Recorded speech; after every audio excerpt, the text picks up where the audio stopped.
Happy Monday, everybody.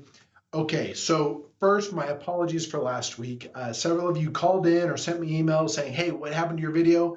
And I had technical difficulties, didn't have a video. But I'm back on the saddle this week, and here I am. So this week, actually, I'm going to tie on to what Greg was talking about.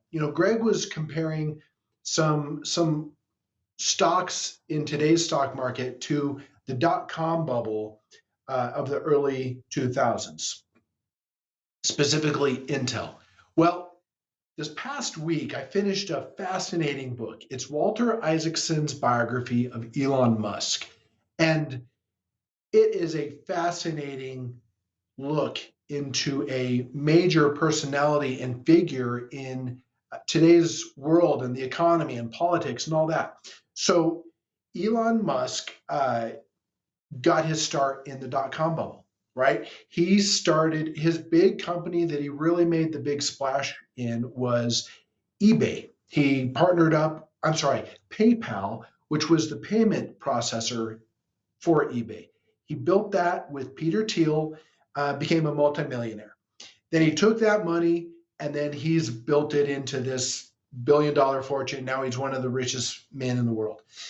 Now, I'm just going to kind of give a recap of the book and apply some of the lessons that I took out of it to life as well as investing. So, one one thing that really shined through in this biography is that you don't want to be Elon Musk. Yes, he's the richest man in the world, has a jet and all this stuff, but man, his life is a wreck. He's got a kid who doesn't talk to him. He's got many, many kids from different women. He's got relationship issues. One of the relationships was with Amber Heard, the lady that was in that big blow up with Johnny Depp. Anyway, he was mixed up in all that. He's a wreck, but he's rich. So, all right, that being said, that drives home the first point, which is, it doesn't matter how much money you have. The most important thing in your life is the relationships in your life. And I'm talking about your relationship with God, your relationship with yourself, and your relationship with your family and friends. And that's something that he really hasn't focused much on. But let's talk about what he has focused on and how we can apply it. One thing I saw is that after he left the dot-com bubble, he's gone into physical manufacturing, both with SpaceX, the solar companies, and Tesla, right? Oh, and the boring company, the company that is boring holes for better traffic routes.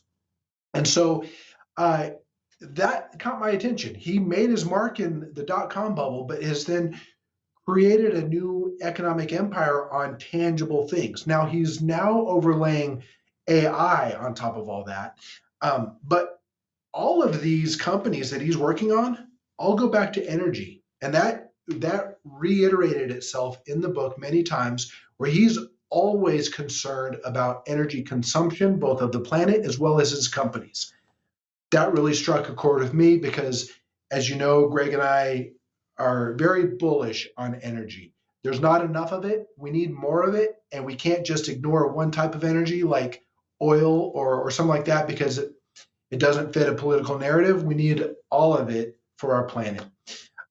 Second thing he focused on is he really drives home excellence and performance. And if something's not working, he makes a change. Well, as investment advisors, we love to hear that. And then finally, he's diversified, right? He started out with the internet, and then he got into car manufacturing. Now he's doing rocket missions for NASA. He's all over the place, and eventually he wants to colonize Mars. So we don't want to do that. We don't want to be on Mars. But the concept of diversifying a portfolio, we like that. You don't want to have all your eggs in one basket. So that's it. Hope you enjoyed this. And with that, if you like this video, give it a thumbs up, and good to be back. See you next week. Bye-bye.